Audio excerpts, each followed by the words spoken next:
to double-crested cormorants now, and Chris Lightner from the Corps in Portland is going to introduce that topic.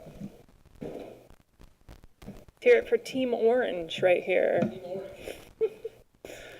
So I just want to give a quick recap of what we've been doing with the Cormorant Management Plan for the last few years, the implementation of that plan. Just as we're pulling up the slides here to kind of go over the background, a little bit of the plan. We developed it with two phases. The first phase was the culling, or kind of reduction of the colony size down to the management plan number, which was 5,380 to 5,939 breeding pairs of adults on East Sand Island. And a lot of that, you can go to the next slide. Oh, wait, do I have the thing here? There we go. So again, the management plan was, the goal is to reduce predation, reduce the colony size, reduce availability of habitat on East Sand Island for the long-term management of this colony in the estuary. And so the first phase we initiated in 2015, culling adults in the estuary that were breeding on East Sand Island and in the immediate vicinity of East Sand Island. And then phase 2 is the long-term kind of control or management of that colony, which is principally based on habitat modifications of East Sand Island. And so just to go through what we've been doing for the last few years, 2015, we started removing adults.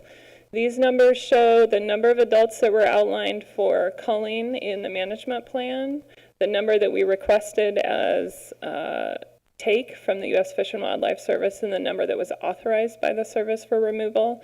And then it also shows the numbers that we removed, both of double-crested cormorants, nests that we were oiling, as well as brants and pelagic, where were incidentally taken several times throughout the few years that we were doing take.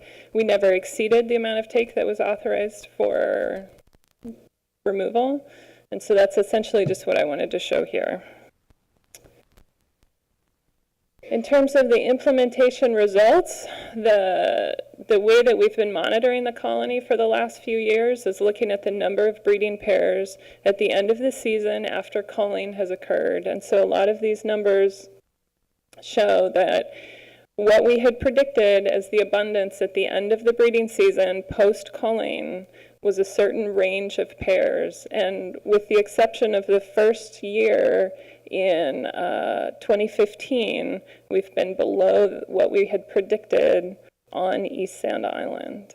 The management that we were doing and the numbers of take that we had was outlined as a strategy in the management plan in relation to and relative to the numbers of birds in the western population.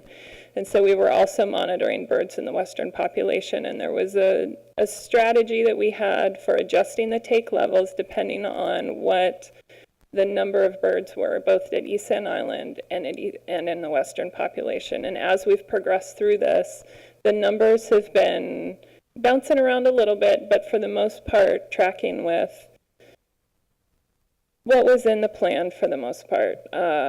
In 2017, we had very, very low reproductive success. The colony at East Sand Island dispersed for the majority of the season. They did come back at the end of the season and had very low reproductive success, but they did produce some juveniles that year. We had more birds coming back this year. There was a bit of fluctuation early in the season, largely due to eagle activity, similar to what they saw at the Caspian tern colony. And so we've just been monitoring that throughout the year.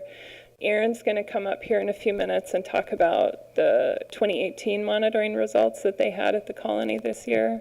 But I just wanted to go through and show these numbers and just kind of report out what we've been doing for the phase 1 and kind of early implementation of phase 2. And so where we are right now is we're kind of merging into phase 2 activities, which is again that long-term management of the colony through habitat modification, reduction of breeding habitat at East Sand Island. And so we're currently still working with the regulating agencies to wrap up the environmental compliance so that we can go ahead with our plan to reduce the breeding habitat, the availability of breeding habitat at East Sand Island, to reduce the acreage of habitat on East Sand Island to support, again, that management range of almost 5,900 breeding pairs of adults. And so moving forward, we are going to be continuing with some monitoring next year and likely in future years, depending on results for the next year. And so we're still in the management phase, we're still in the management plan, but we're in phase 2, kind of rounding out towards the end of what the plan was prepared to do. And so with that, I'm going to delay questions until after Aaron's had a chance to talk about 2018 results, and then we can address any questions there at the end. So Aaron, you ready?